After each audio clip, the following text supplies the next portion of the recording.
卿姐，網上電台青台尋日訪問劉慧卿，佢嘅舊戰友主持人譚香文兜口兜面鬧佢冇誠信。點解當其時05年嘅方案你唔去走去支持，今天走去啫？05年都係有10個，有10席噶嘛。05年有啲人話仲好過而家呢個。冇錯啦。如果而家再嚟咧，我都會，因為我覺得即係共產黨佢肯有啲讓步，我哋亦都作出啲讓步。譚香文講下，仲感觸起嚟添啊！我係好痛心，卿姐。我痛心在咧就係、我真係好愚蠢啊！我當年如果我知道今天你哋咁樣通過呢個政改，我未說喺當年投呢個政改啦。我痛心在我咁熱誠、咁支持嘅民主女神劉慧卿女士，咁硬淨嘅人，今天轉態。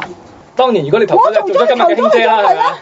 我可以同民建聯嗰啲揮手啦。我同民建聯揮手啦，卿姐。我覺得你咧係好離譜咯。咁快好離譜啊！真係都冇問題㗎。我如果話香港人揮手幾離譜啫？嗱，我話香港人離譜，我話香港人同民建聯揮手有咩離譜先？你講。你只係笑我啊！你話。你話啫。譚香文越講越激動。